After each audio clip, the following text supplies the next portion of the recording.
Okay, welcome everybody. We're going to go ahead and get started on the next session, which is the final session of the day. And you know what they say about being last. You save the best for last. But I will add to that, after this session, not only is it going to be the best, but we can all follow Michael Yates to do karaoke. We learned that at lunch, right? So Michael is leading the karaoke tonight.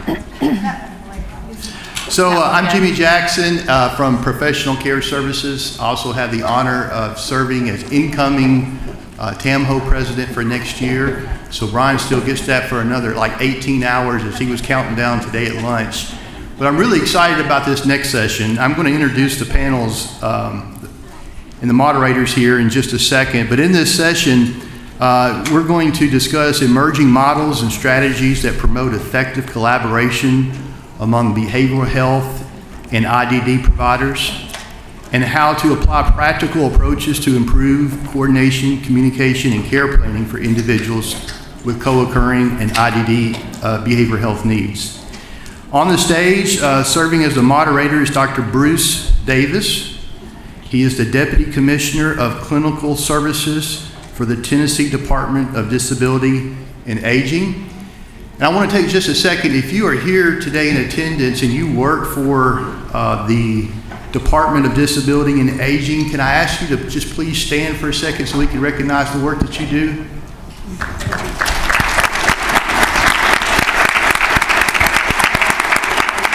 Thank you for your work and thank you for making a difference. Our panelist joining Dr. Davis on the stage is the Honorable Christy Hammonds. She is the President and Chief Executive Officer from fromTNCO Health. Robert Edmonds, Senior Vice President of Operations from Volunteer Behavioral Health, or Blue Volunteer. Renee Bentley, Executive Director of Behavioral Health from WellPoint. And Nora Buckley, Chief Operating Officer from Madison Haywood Developmental Services. Thank you. All right. Well, you know, earlier when you were talking about karaoke, I was thinking back to my own karaoke career. I made the big mistake of singing A Whole Lot of Love by Led Zeppelin. That's a 7-minute song. It's really not a great choice, but that's my karaoke career. I'm just going to start you out with a little bit of information about intellectual and developmental disabilities. And then we'll get into our panelists here in just a moment. But first of all, when you think of intellectual and developmental disabilities, maybe you're thinking of IDD. That term is thrown around a lot, but there's actually intellectual disability and developmental disability, which are different things. And then when you look at the DSM, you're going to see intellectual developmental disorder, which is IDD. So I'm going to just break those apart a little bit. Intellectual disability, when we talk about that, we're typically talking about a IQ score of 70 or below. That's based on an average of 100. And then according adaptive behavior deficits that a person may have. And then for developmental disabilities, we're going to be talking about maybe a person does not necessarily have an intellectual disability, but they may have autism spectrum disorder, cerebral palsy, a seizure disorder, some other neurodevelopmental disorder that is driving that, but they continue to have those adaptive behavior deficits. There's probably between 70,000 and 160,000 people in Tennessee that have an intellectual disability. The reason for the difference in numbers is some estimates say that's 1%, other estimates say it's 2.3%. If you put those together, you get 70 to 160,000. Now, I just left the presidency of the National Association for Dual Diagnosis, which is basically, should probably be by now, the National Association for Co-occurring Disorders. Of course, we're competing with substance use as to who is the other diagnosis. I think by now, we're actually thinking about co-occurring across all different diagnoses that a person may have. And so, you know, that is one of the things that our organization is really finds important.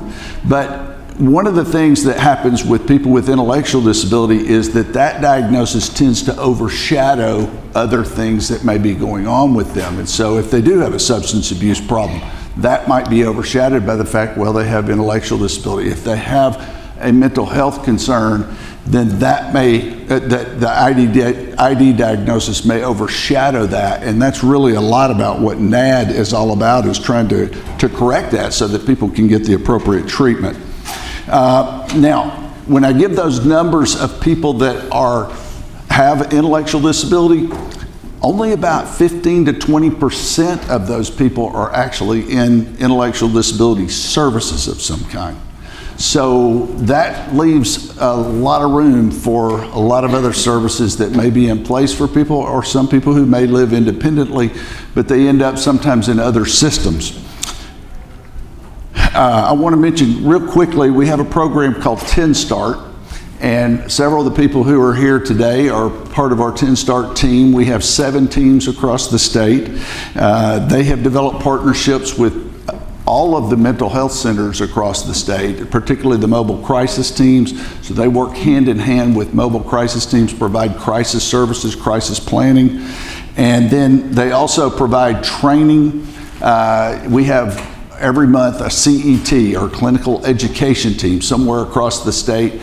We want to invite you folks to be partners and to attend those as you're able to, because those are really great opportunities just to learn a little bit more about people with co-occurring disorders, but also to participate on a team that is trying to solve some of those issues.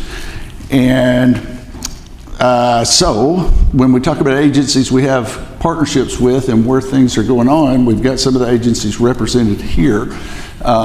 So there's Volunteer Behavioral Health, Madison Haywood Developmental Services, and Frontier Health. And we also have out here on the end MCO WellPoint that is represented. But we develop partnerships with these folks too, because they're all people who might intersect with someone in the midst of a crisis. While I mentioned NAD just a minute ago, I want to quickly mention TNNAD, which is our local chapter of the National Association for Dual Diagnosis. They put on a conference every year. Chris Roberts is here somewhere, yes. And TNNAD provides, it's just another one of those educational opportunities that we have. We try to hit educational opportunities at several different levels. So one of those levels is through TNNAD. We have that annual conference where you can learn a lot more about people with co-occurring intellectual disability and mental health concerns. We also have on a weekly basis a podcast that I do called the Clinical Consultation Network. The Clinical Consultation Network meets every Tuesday at 12:30. It's online, so you can, if any of you who want to be involved with that, you're welcome to join us. I will put you on the mailing list and let you know what our upcoming presentations / interviews are going to be, but it's usually just a professional who works in the area of intellectual and developmental disabilities, and we have them on to talk about their career or talk about what they do, what a specific topic that may address a person with co-occurring disorders. And I did want to mention just real briefly the Diagnostic Manual Intellectual Disability. So I mentioned the DSM earlier. There is a diagnostic manual for people with intellectual disability called the DMID-2, and that is put out by the NAD organization. It provides, because sometimes the diagnostic criteria that you have for people with intellectual disabilities is a little bit different than maybe what it would be for a typical person. And so this manual provides alternative criteria when those are appropriate, and even when they don't have alternative criteria, they give you some background information that may help you understand the diagnosis in a person with intellectual disability even better. So now I'm going to shift to the panel here and just ask to start with, could you just give us a sort of a brief summary of what your agency does and what your intersection is with people with intellectual and developmental disabilities? Okay.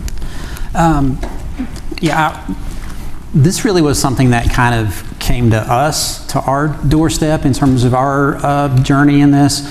And it came through a group, our IDD group in Cumberland County and Crossville is called Hilltoppers. And Hilltoppers had a individual that was coming in and doing their medication management for their population that needed that service. And that individual was retiring. So there was a void that was going to occur when they stepped aside. And so they came in and said, hey, this is what's going on. Is there a way that you could step in and help fill this gap? So the first thing I had to look at in terms of looking at this was really, does this fit with, from my perspective, our mission? And our mission is to serve individuals, families, and communities through prevention, treatment, recovery services, ensuring that help today leads to a better tomorrow. That is our mission statement as posted. And is the ask of me here going to be in line with that? Well, it doesn't take long to figure out. Obviously, definitely, it's going to be in line with that. So the should we do it is answered definitively as yes. This is something we need to take on if we can. And that's the second part of the question then becomes how. How are we going to do this? So that became an issue of going to staff and saying, who do I have that may help me in this endeavor? The first thing, obviously, I was going to need a med provider. And I went to our psychiatrist that I have that actually, fortunately, lives in Cumberland County, Dr. Donald Atkinson. And when I brought that to him, he kind of looked at me and goes, you know, I got my start with that population years ago in Evansville, Indiana. And I said, thank God. Because now I had somebody who started that, has a knowledge of this population, and was willing to come on board. And then it was going to the care management staff and asking them who was willing to give up a Saturday, because that was what this was going to be, to do this. And I could have went and said, hey, I need you to do this, or would you be willing to do this? But my question was, do you want to do this? Because I wanted people that wanted to interact with this population that was going to have the heart to do this and not do it out of a sense of obligation. Because if I did that, it wasn't probably going to go well. So, and we've been doing that now for about at least 5 to 10 years. I can't even tell you exactly how long, and it's went very well and been very rewarding for all the staff that's been involved. That's great. Thank you. Nora? As Dr. Davis said, I'm Nora Buckley. I'm from West Tennessee. Come from a traditional provider of what you would think of as sheltered workshop. We were in business for 52 years. We had a $500,000 workshop, 4 workshops spread out across West Tennessee that 300 people came to. And then when the HBA settings rules came out to shut your workshops, we saw a lot of anxiety amongst families, employees, individuals, a lot of depression. What were people going to do? There was no longer money for them and their families. And so we really began to think about, what are we going to do? And we were approached by one of the MCOs. So one of our first partnerships was with UHC to begin to explore the mental health world. And so they helped us in getting licensed and providing mental health services. And so that was 6 years ago. And today we have 100 people a week with, I'll say, co-occurring diagnosis, not from substance abuse, but having a mental illness as well as being diagnosed as intellectually disabled, who attend our mental health programs in 2 counties now from that. We also partner and have developed with a psychiatrist who was at first a nurse practitioner going through school. And she partnered with us and sees people at our building and our location, and that became her practice. And so understanding that sometimes our folks need appointments at odd hours, can't sit for hours at a time, and we could create those waiting rooms that made them more comfortable than she could in her office setting. And so we host her there. We also partnered with a licensed music therapist through our Union University as she was graduating, and she became enrolled right into our program. And I'll say, while it's not funded by the MCOs yet, music therapy, it's a very valuable thing. We have also partnered with our local sheriff's department, which Dr. Davis has been a part of, our crisis intervention training for all new sheriff's deputies that come through. They spend time, one of their last days is spent with people with an intellectual disabilities, and they get to talk to them about police interaction that they've had in the past and how that hasn't gone well, and become more familiar and comfortable with people. And then also, I noticed Pathways, West Tennessee Healthcare is a partner, if there's anybody here from that. We work very closely with them, and usually when people who have both diagnoses come to their crisis facility, they usually contact us because their crisis center is not set up for somebody for their short-term stays for people with intellectual disabilities. So it's new to us to be in this, just 6 years on this out of 52 years, but there was good and bad to the workshop shutting down, and we're just trying to find our way in this. So that's kind of us. Thanks, Nora. Christy? So Christy Hammonds with Frontier Health. So we are a community mental health center that actually has been providing some direct intellectual and developmental services probably for 35, 40 years. That actually happened and predates Frontier Health through a partnership and merger with Bristol Rehabilitative Services. So we're kind of like Nora. We had sheltered workshops in Sullivan County, both in Kingsport and Bristol, and then of course through changes through DOJ mandated changes, of course had to transition into some new services, which, as Nora shared with you, was challenges and also some parents and so forth that were really concerned about that. So some of those changes that occurred was around kind of living situations. So rather than group home living, folks had to actually be embedded within the community, 3 to a home, and you actually had to take pictures of where they were living to show that they were actually living in the neighborhood. So very challenging to make some of those transitions, but we were successful with the folks that we had in group homes and moving them over to what we would call supportive living homes in Sullivan County. We also transition our sheltered workshops into community day services. So that's where you actually take folks out into the community to do different things, whether or not that be different volunteer opportunities, and really help them engage in services within the community, which was really cool to kind of see that transition from folks being kind of embedded in a sheltered workshop environment to actually going out and partnering with different community partners to kind of help them integrate a little bit more within the communities. The other thing that we have done is employment services. So we've worked with folks like Food City to really help get some of the folks that we work with engaged in employment, which is also really cool to see them have different hours where they're back in groceries and different things and being successful with getting paychecks. So on that side, of course, we work with those folks from that intellectual and developmental programs, but we also support them with our behavioral health services. So a lot of those that did have co-occurring needs would come into our outpatient services and see clinicians for therapy services, have some integration around case management services, and we were very blessed to have a physician, Dr. Musil, who was well versed in being able to treat folks with an intellectual and developmental diagnosis to be able to help integrate that. We had a behavioral respite home for a little bit, a brief period of time, but during COVID, we actually ran into some challenges around workforce, so had to shut that program at that particular time. But I will say that that is a very needed service. I know that we're really trying to work across the state to have that and create those different opportunities for folks with an intellectual or development from a respite perspective. We saw folks that would come in on 30, 35 different medications, and we'd be able to get them down to sometimes just 10, which is an amazing difference from what they came in on. So lots of different needs and different services that we've kind of provided across the years. That's great. And I will mention that we do have plans right now to develop a respite facility in Middle Tennessee.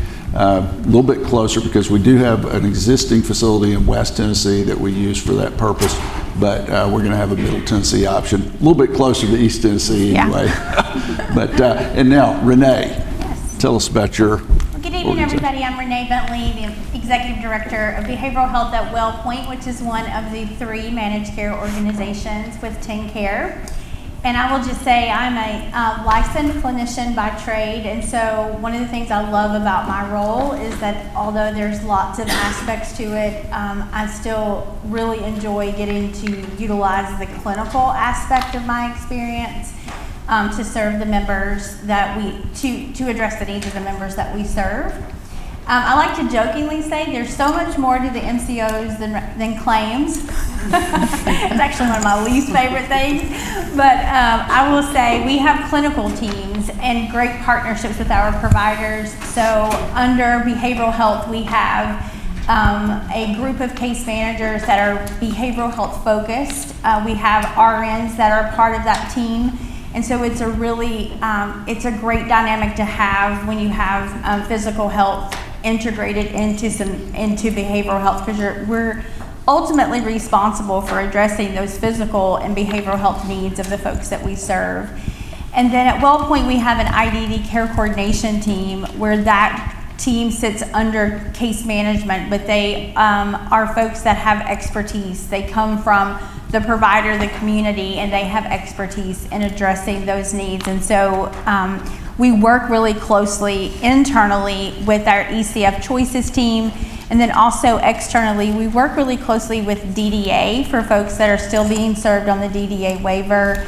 We're working with the Department of Mental Health, of course, in collaboration with TNCO and the other MCOs. We're working very closely with our ECF and behavioral health providers.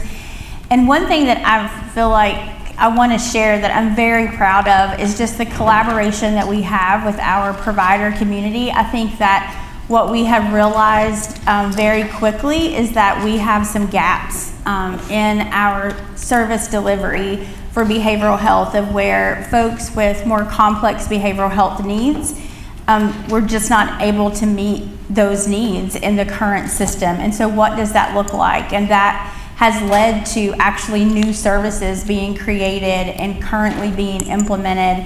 And it has taken the MCOs going to providers like the ones represented here and out in the audience today to say, this is the needs that we have. Can you guys, join us in this work? And if so, what do you need? And so when I think back just in the last 5 years that I've been in this role, and I look at where we were 5 years ago versus now, I know we still have gaps to fill, but I feel like we have made some much needed progress. There's a lot more work to do, but I'm hopeful for the continued work that we need to do and that we are doing. So within the MCO realm of things, we are the payer for these services, but also we need to innovate with our providers for services, because we know that there is issues with staffing, or we may need to come alongside of providers for specialized training, whatever we hear those barriers be. Sometimes it is conversations about rates and things of that nature. We have to do things a little bit differently. I often say, even internally when educating other members of leadership or teams, if we take our current behavioral health service, we could put the word specialized in front of every level of care, and that's really what's needed when we look at the care for our individuals with IDD. So it's probably one of the most challenging and hardest, but some of the most rewarding work I think that we can do.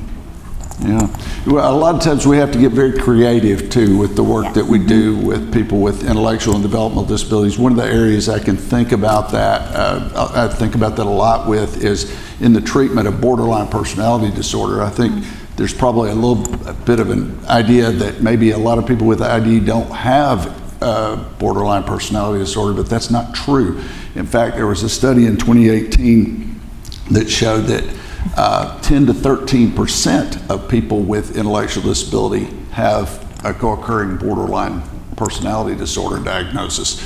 That's a high rate. That's about double the rate that it is, at least double the rate that it is in the typical population. I think if you think about it a little bit and think about Marshall Linehan's theory behind that, you can kind of see why, though, because a lot of times people with intellectual and developmental disabilities grow up in an invalidating environment, and you start off with one adverse experience right off the get-go, getting a diagnosis of intellectual disability.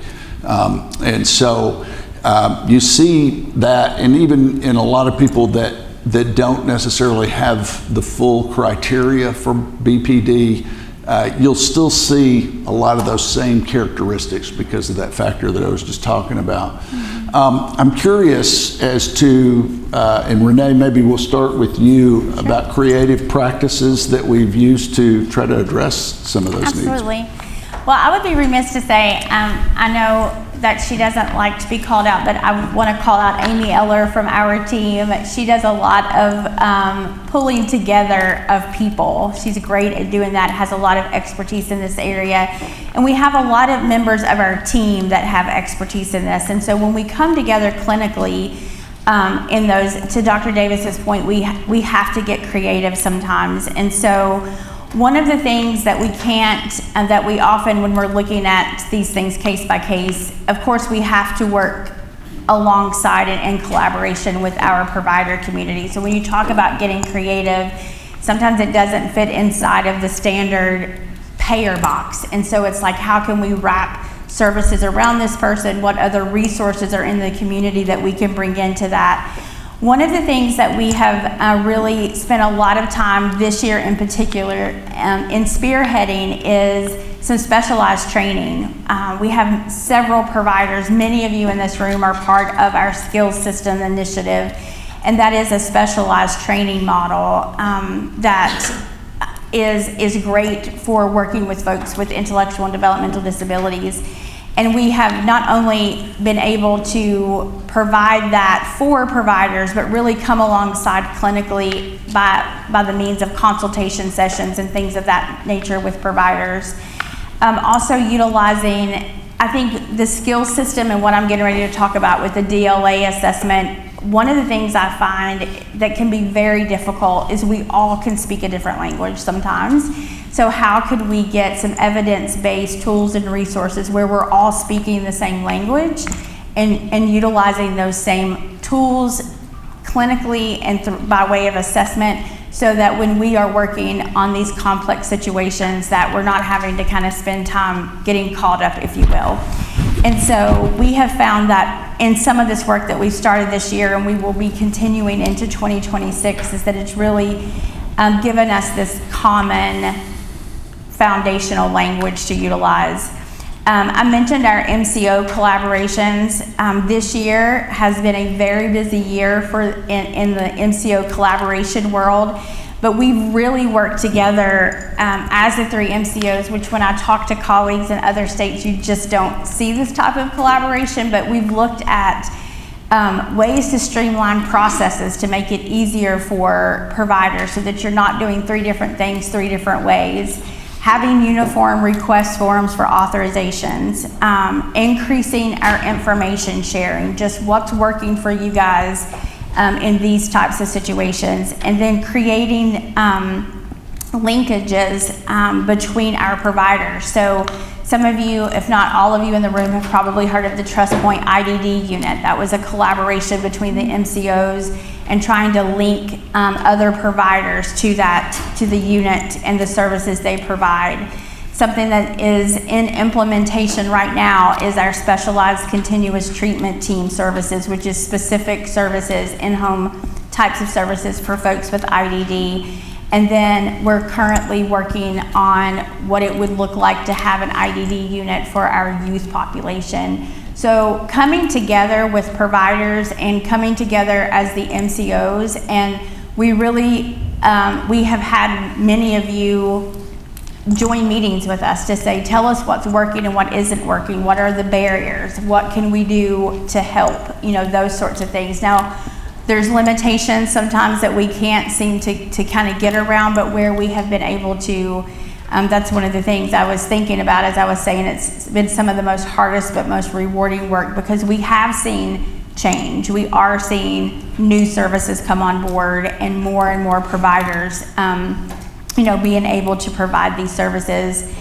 As I mentioned earlier, we have those dedicated MCO resources. I don't want to speak for my colleagues at United and Blue Care, but I will say I do know they have those dedicated resources as well, that if there's a person that's difficult to find an inpatient bed for, if there's someone that's stuck in the ED, if there is someone experiencing a crisis and caregivers or families just don't know how to navigate the system, there are folks that you can get in contact with that we can come alongside and help address those situations.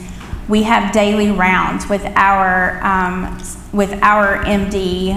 We have a psychiatrist, Dr. Eloise Weeks is our behavioral health medical director, and we staff every day with her in these complex situations. And then again, just with our ECF and DDA partners, there's a lot of times we have to come together. And as Dr. Davis has shared, I know there are many times I have had to call upon him to say, can you just talk through this? Is there something that we're missing? And we've had to think outside of the box and do things that we haven't done before.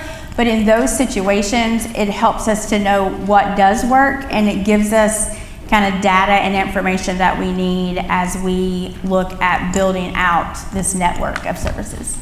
So. Renee, did you mention the Trust Point facility? Yes. Okay, yeah, and so this was a collaboration between the 3 MCOs to put together this ID unit at Trust Point Hospital, which has been a real godsend, I think, for a lot of people that we serve. It's not enough beds, that's the only problem, but we're working on that, and that continues to be part of the and goal. Dr. Davis, I just want to mention too the START team. Our collaboration with the START team has just been phenomenal. One of the things, when you mentioned Trust Point IDD unit, we have a process now where anyone that kind of goes into that unit is automatically referred to START. But I think when I look at the numbers month over month, we're increasing our engagement, and I know our collaboration, we have a clinical type of collaboration, and then we have a leadership collaboration, and it has just been, that team has really made the difference in helping in some of those complex situations. It's a very important program. The other thing I was going to mention that you talked about, the skills system, Julie Brown was the developer of that, and she is a fully trained DBT master trainer, but she took those principles and adapted them for people with cognitive challenges, and that's how she came up with the skill system. So that's a very important piece of everything that we're doing. I just open it to the rest of the panel here. Do you have any creative practices or thoughts about, how do you approach people with intellectual and developmental disabilities to make the mental health treatment accessible for them? I think part of for us it's been new in the last 2 years has also been technology. We have also branched out into that. We're a technology vendor, and one of our most challenging cases was just profiled at DDA's Enabling Technology Conference, and she was somebody who had been hospitalized, I dare to say 20 times, and she's 38 years old and had lived in over 10 foster homes and been with 5 other providers. And it has been 3 years since she has been hospitalized. Wonderful. And with that technology, she now only has 50 hours a week of in-person supports. And the rest of the time she is at home with passive supports that we're monitoring. And what we have found through her unique challenges of 3 years ago, picking her up from jail and telling her that this is the last time. Something has to give, and she said that. I have tried medication, I have tried everything people have asked for me. I cannot live with people. I can't do it. And so we said, in order to make it work, and financially and all the way around, then we need you to work full time, and we need for you then to be able to take care of yourself in your home. And she said, I'm going to try it. And we are 3 years now into this endeavor. And she works full time, lives by herself, pays her bills, and we do the 50 hours a week now. And so we have started to do that with 8 other people that we have, where we have introduced technology, and it's slowly figuring out that some people, the problems are, as we all know, anybody ever been divorced or not liked your spouse or who you're living with at the time, that some of the issues could be who you're living with. It could also be the caregivers are bringing on a lot of the mental health issues. And so then also what we found is that our caregivers were not always the most accurate historians when they went to the psychiatrist. It was, I believe they're this way. I think she's not sleeping enough. I think she's up too much. And so we were always, playing with her meds as well. And so we are a big proponent of the technology for people. We're seeing some real success with that, and still trying to make ourselves as an agency still able to break even with that care. And so that has been something that has been a big success for us. We also, through the IOP and psychosocial and individual therapy, have been able to see that we are a large agency, serve about 250 people. We have 510 employees today at this time. We probably had on average 50 behavior plans at a time. We have 5 now, 5 people with a behavior plan. And so having that psychiatrist that's on staff that we're able to talk to, having the weekly 3 times a week where people can come in and have access to a master's level social worker or therapist, has been able to reduce that. And the happier people are and the more centered that they are, we don't see those. And then the person-centered thinking training that we do, which is also can be done through DDA, and that we have 2 trainers for, continuing to train our staff about how to let people have that dignity of risk, allow people to be themselves.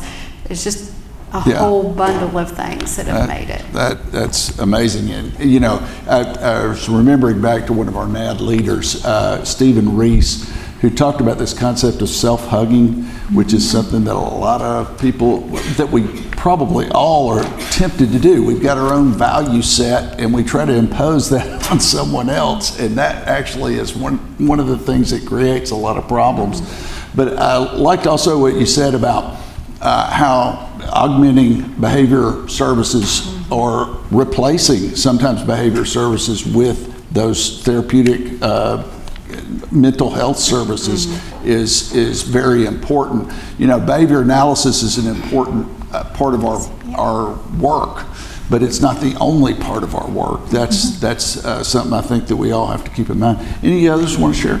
I'll just share one additional thing. We were talking about training, and training is really important. And one of the things that we've seen in our outpatient sites and our therapists have seen is just a growing diagnosis of autism, and just a huge need there. And so recently we were able to train staff in what's called a Ruby, which is specific for autism, and just to be able to give our therapists an additional tool, because when they're meeting with those folks in their offices, they need to be able to direct things a little bit differently for that particular population and that need. And so I know our team members were extremely thankful that we were able to provide that additional training. So I think, partnering and, you mentioned the other skills training as well, but just being able to build that bridge between that for the different specialized services that we are seeing those needs in is really important.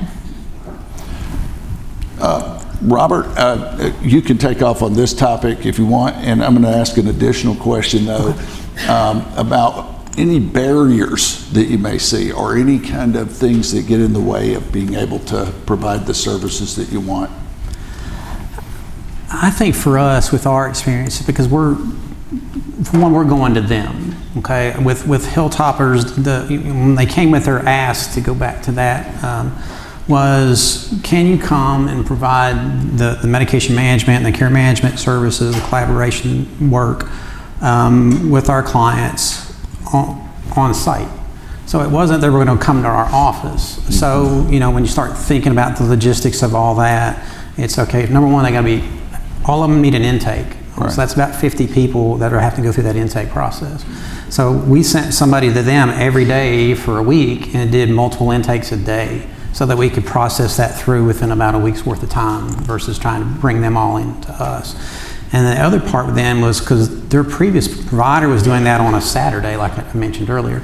So it's like a mobile mental health center. You're just moving it to them. Mm-hmm. They have a building, their day treatment or day program center it's a really nice facility there in Crossville with Hilltoppers. They used to sit on the property where Bucky's is now, if anybody's been to the Bucky's in Crossville. So their new center we call the Bucky's Building, because I think they bought it with Bucky's monies that they sold their buildings. I don't know that, but maybe. So anyhow, so we have to, number one, create a schedule. All right, because they're bringing people in from all across the county. So they're creating a schedule. We have to get those into our system. We have to take a laptop, make sure it works, make sure it's hooked up to the internet, it's going to be functional, so that we can check people in, because we have to mark all those folks kept as they come through.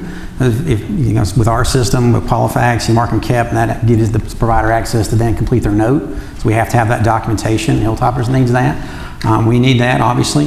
The care manager meets with them, they check them in, they take their weight, they take their blood pressure. So it's really, it's when you start out, you think, oh yeah, we can just go there and do this. It's not nearly that simple. Yeah. There's a whole lot of collaboration. So that's been the biggest challenge with that. But I have to say, though, the folks that do that, which probably should be sitting here instead of me, but they do that very well. Yeah, and a lot of work in typical mental health is getting information directly from the person, which of course we always want to do whenever we're providing mental health services to people with ID. But at the same time, sometimes there's a need for other people to augment that information. Right. So there's more people to talk to, which ends up taking more time. I don't know, is that consistent with some of your experiences? Well, it's good when we're there because they're coming in with their house manager or whoever that caregiver staff is that's with them on a day-to-day basis. So they're bringing them in normally, so we have that direct contact or line of communication with that individual. The other thing I think there's an added benefit in that scenario is they're comfortable in that setting, because that's a place they go to quite frequently versus going to a mental health center that they don't know. Yeah. So I think that makes a big difference for them. That's good. Anybody else? So as far as barriers and stuff go, I think we talked a little bit earlier about workforce challenges. I think finding, you really have to have folks that have a passion to work with this particular population, and that I think has been a growing challenge. So I know we're really working hard and trying to figure out ways to get people engaged and understanding what some of those needs are to find the folks that are passionate for working with this population. As far as other barriers, and I know we work really closely with Valid Health in our neck of the woods, when you have those challenging individuals who get stuck in the EDs or get stuck on, waiting for placement. We talked a little bit about Trust Point. That's been a godsend from a state perspective, but there are greater needs than what they can fulfill currently. And so, when you have an individual stuck in a environment that doesn't necessarily have all the supports that they need, that can be very challenging. And so I think as we're on the path of working towards that. So that's a great place to be. But hopefully in the next little bit, we'll be able to meet those needs a little bit better than what we can currently. Yeah. And I think too, Dr. Davis, when we have folks with complex mental health issues as well as SDOH needs, a lot of barriers we have is trying to find housing support once someone is stabilized. Like, where are they going to go? Sometimes there are no options, or the options that we had before are no longer available. And then I think just in looking at the continuum, when someone has been in a crisis or in an inpatient or long-term inpatient stay even, and stepping down, having kind of a service between just going back into outpatient. I think we're addressing that with specialized continuous treatment team will help bridge some of that gap. And then two, I just think documentation, I'll tell you something, for us documentation, even though MCOs have a lot of data, when we were working with someone and trying to get resources and services in place, and you need documentation that tells you that there was indeed a documented diagnosis by a certain age, and you have the corresponding assessments and testing, that can be very difficult to get. Yeah. And so that is its own barrier sometimes. And if you have folks that have conservators and you can't get in touch with them, or they don't have a conservator, so you're having to kind of take the time to go through those processes. So I think that as a system, we all deal with those types of things. And talk about getting creative. We've had to do that.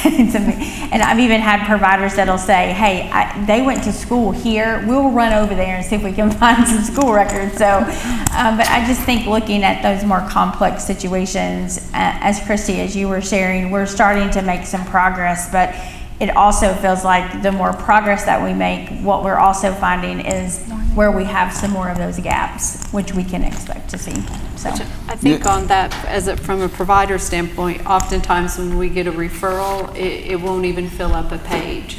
And so then to make a decision about bringing somebody into a residential, we have 65 residential homes, it becomes very difficult to make a decision based on that. You often don't feel like you have all the information you need, or it might be old or not accurate, and you're trying to present that person to 2 other people to say, would you feel good about meeting this person? And so I do agree that somehow the information has to be And really the little better. last thing we should want is for somebody to accept someone without knowing the information, because that's not going to lead to a very sustainable placement for someone.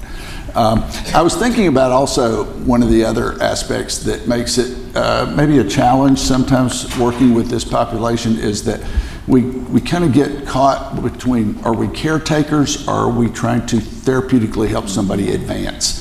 That's partly created by the fact that there's a very diverse population that we serve. It's not just, you can't really stereotype the group. That's why diagnostic overshadowing is so bad, because you really can't say intellectual disability and talk about the whole population.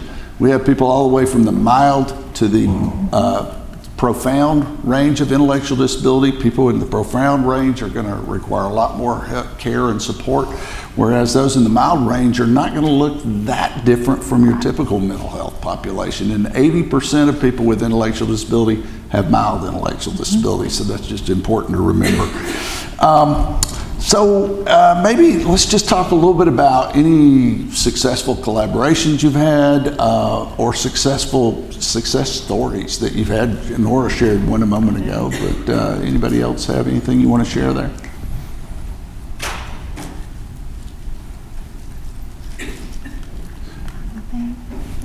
I didn't mean to stump you here with that question, but No. I think you probably had some successes.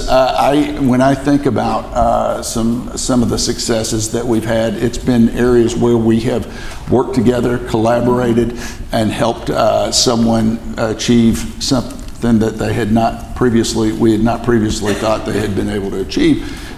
When I think about that in terms of some of the more difficult folks that we have worked with, I know of one person who, this person had developed, certainly had borderline personality disorder, had developed a habit of self-harm that was pretty severe over a period. With a lot of patience, a lot of work together, we were able to basically give her responsibility for managing herself. And as a result of that, she made a lot of gains, and she started to feel more confident in herself. That's one of the interesting things about people with borderline personality disorder. They often are just not very confident in themselves. They may come across confident, but they're really having a lot of questions in their mind, and the more you can validate their judgments in those circumstances, the better things get. And so for this person, she got a lot better and was able to manage her emotions better. She had been sexually abused as a young child and was able to deal with those intrusive thoughts about that quite a bit better. And then over the course of time, I have a particularly close relationship with this person. She would send me texts all the time asking for, I don't know if people are familiar with these cash apps. She's always asking me to send her some cash through one of these cash apps. And I would talk to her about exchange with her on any other subject, but I completely ignored the cash app, cash requests. And it took quite a while, but that person is now working at a Kroger and has been doing that now for several weeks. There was a little bit of a fitness start where I thought, well, maybe she had told me I had to quit today, and because it was too long having to stand on her feet. Well, I thought she had quit, but then she called me back the next day and said, well, I didn't quit. They just adjusted my hours, so I could work a little bit fewer hours. So she's still working, and now every time she earns some money, she's sending me a text to tell me, I made $164 this week, and it's very validating for her to do that. Plus, she's able to have money to meet her needs. So this is, just one example of the type of work we can do. Dr. Davis, I'll share really quickly, probably high level, our collaboration with our providers for the development of the specialized continuous treatment team. And that was one of the areas where we had providers, we wanted them to come to us and hear everything that was going on. So kind of from a systemic place, that is probably one of the biggest collaborations, as well as TNSTART. But I would be remiss to not make a plug for TNNAD, as I'm a TNNAD board member. Oh, yeah. But I was going to share, this just happened at the last conference. Someone came up to our table and noticed, of course, the WellPoint swag. And they had a loved one that had just gotten on to the benefits of WellPoint and was having a really hard time navigating the system. And in real time, right there, we were able to get them connected. And I followed up after the conference was over. And it was one of the kind of, textbook things that you would want to see happen. You got connected in real time. And then even though there were some barriers to overcome, that person was able to remain stabilized, did not have a crisis, things of that nature. So I have to make a plug for TNNAD for that very reason too. I think we have an opportunity when we're talking about barriers and then successes, just a collaboration of bringing everybody together that is touching the lives of these individuals is going to help even more so kind of break those silos. But that was a great example to share, and also make a plug for the conference. Yeah, there you go. that's. Can I add? We have the next conference established yet? When that's going to be? Okay, but it's usually in the fall. September. And so be looking for that. Also, NAD at the national level has a ton of resources. So if you go to thenad.org, there are lots of resources there for, say, you're providing therapy for people with intellectual and developmental disabilities, giving you some tips on how to do that. So I encourage you to go to that website, and the DMID is available on that website as well. Yes, sir. I just want to take that question in a different, because this was kind of a side thing for us in terms of a benefit, but it's really benefit in terms of employee satisfaction. Yeah. And I want to read, I didn't pull this out just to be rude. I have a text message, because I asked the folks that are, frontline doing this and so what is it about working with this population that you enjoy so much, or what makes it for you? So I just wanted to read you, if you'll indulge me for just a second, Sure. A text that I got back. Working with the Hilltoppers community is both deeply rewarding and a meaningful reminder of the impact compassionate, coordinated care can have. Serving individuals who are intellectually delayed and also have mental health diagnoses is a privilege. And I feel grateful for the opportunity to support a community that depends so heavily on dedicated staff to meet their daily living needs. The range of client abilities spanning from those who are nonverbal or wheelchair restricted to those who are able to maintain employment creates a dynamic environment that requires patience, commitment, and genuine investment in each person's well-being. In my role, I coordinate closely with nursing staff, housing personnel, pharmacy services, primary care providers, and other physical health specialists to ensure whole person care, and I take pride in the collaboration that makes this possible. Each quarter, our team devotes a Saturday to meeting on-site at the Hilltoppers Day Center in Crossville, where every client is seen by both a medication management provider and a care coordinator. These days are among the most joyful, and fulfilling aspects of my work, offering meaningful face-to-face time with clients and their caregivers, and strengthening the relationships that make our service effective. While gathering resources, managing appointments, and addressing the extensive needs of this population can be demanding, the gratitude I feel for being part of their support system and the joy that comes from seeing even small steps of progress far outweigh the challenges. Oh, wow. That's great. That's awesome. That really touches my heart, what you read there. I'm so happy to hear that, because I think that's what we've been working for, is to try to establish those very types of situations. Here's a question to move us into a little bit something different here now, is to ask, okay, 15 minutes we've got here, so take that into account as you're answering these questions. So there are state agencies, Department of Disability and Aging, there are MCOs, there's TNCO, there are, a number of agencies that you have to work with to do the work that you do. Department of Mental Health, is another part of this. What can these agencies do to help you more?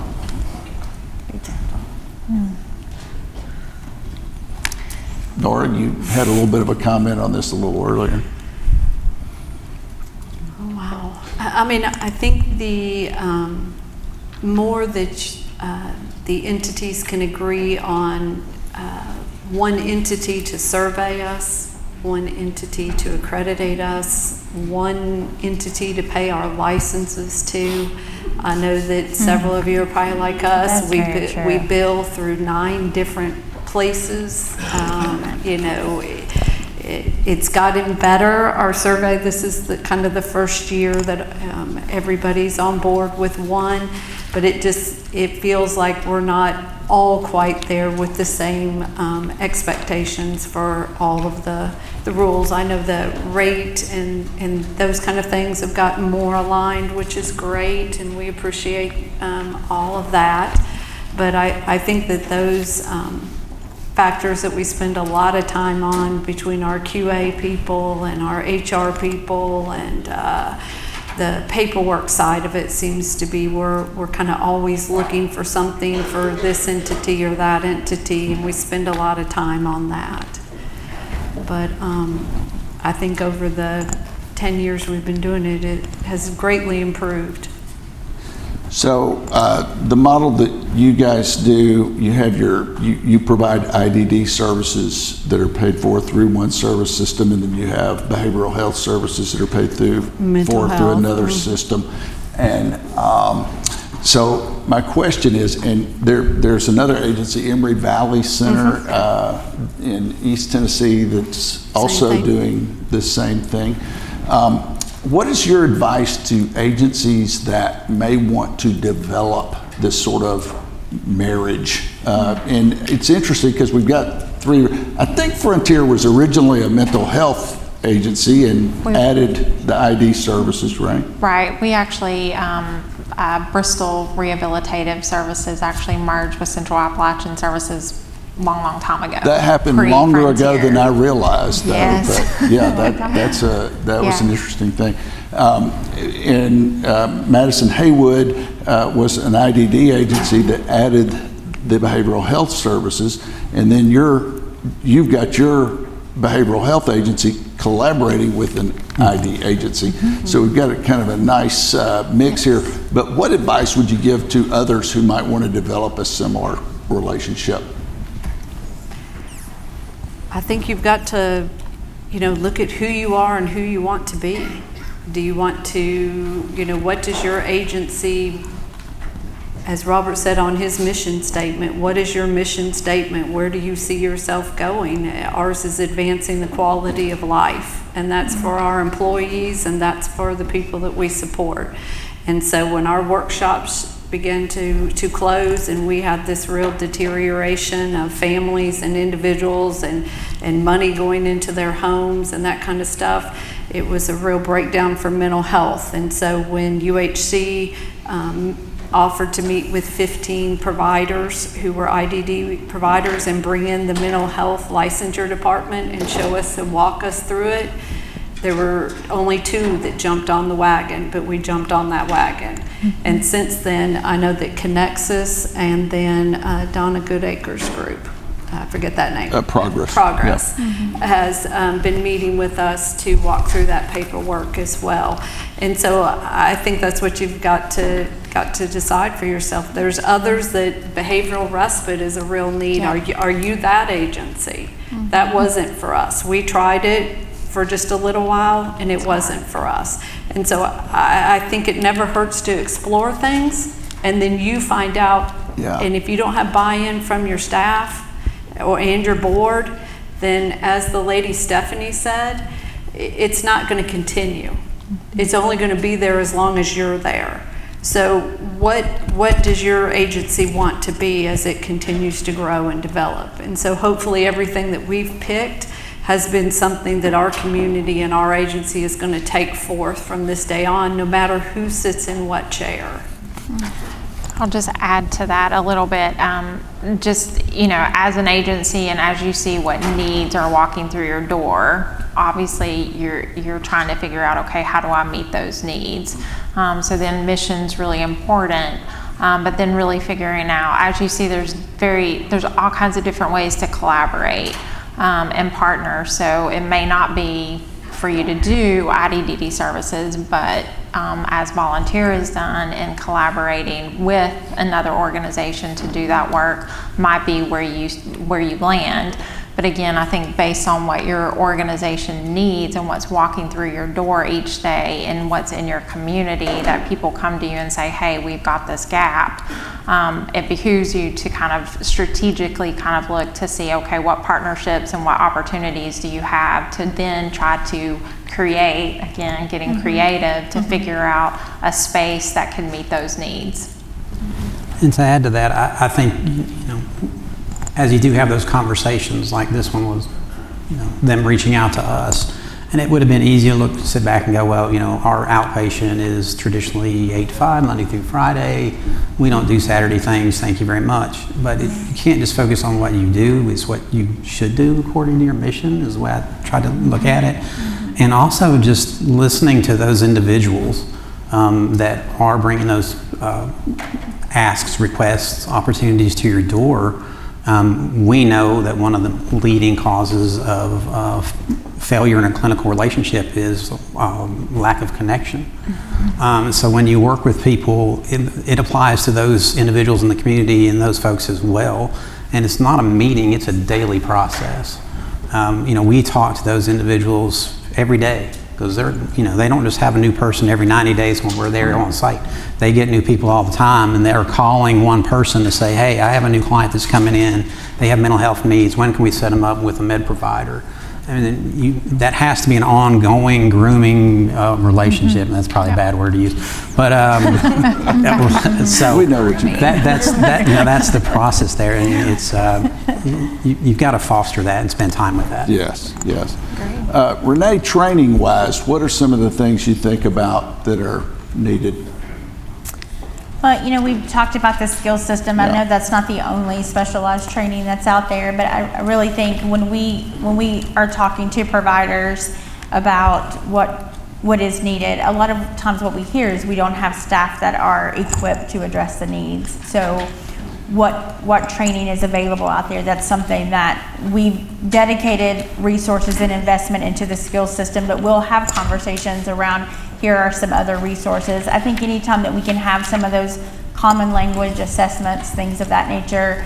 I think one thing too is that just to keep having the conversations. I think of 5 years ago or so, you know, coming to TMHO and saying, here are some needs that we have, or we really need folks to step up, you know, and help us meet the needs of the IDD population. And I look at that conversation versus where we are now. But when I hear too, it's important, I think it's just really important to hear from folks that are IDD providers as well as behavioral health focused providers, and to really sit down and say, okay, is it something that you're interested in, and what are the barriers, and are there opportunities for folks to come together and have partnerships? As MCOs, we try to foster those relationships, but then we also have been in situations where we've learned of licensure woes for people, and that it's just, we've had a really good idea, and we just couldn't get through the licensure hoops, like things of that nature. And I think too, even with some of the funding structures, like when I think about folks on an ECF waiver, there are some benefits that if they get those benefits on the Medicaid side of things, like supported housing, for instance, it could impact services on the ECF side of things. And so I think it's just, and we talk about those things as MCOs and in collaboration with TNCO, like what are some of those things. But I just think it's keeping those conversations going, but then also for folks that this is their specialty area, is to stay kind of abreast of what is evidence-based, what is obtainable for providers, and then what does that look like as far as, cost to providers, like things of that nature. I think we have to keep those conversations going. That's great. And something else I think a lot about is the trauma lens. That's so important, because I think a lot of times there's a tendency to look at stuff as just behavioral problems. And, talking about the person I was talking about earlier, I think early on we looked at her as being just a pretty defiant person, just not wanting to do what people asked her to do or other things of that nature. But then when we started looking at it through the trauma lens, that's when we really started to understand her and to be able to respond to her in more appropriate and validating ways. And so, I think from the mental health community, that's what we need a lot of, is more and more understanding of that. And I was very disturbed because I was doing a co-presentation with one of our providers not long ago, and she said, as we were making this presentation, this group actually of mental health folks, that her staff really didn't know much about trauma. And I was like, I had this idea that, everybody in our system knows about that. Everybody is very aware of that. But in fact, they're not, and they need a lot more information about that, because I think once they start looking at things through that lens, they're going to see a lot more things much more easily understood. Folks, I appreciate this panel.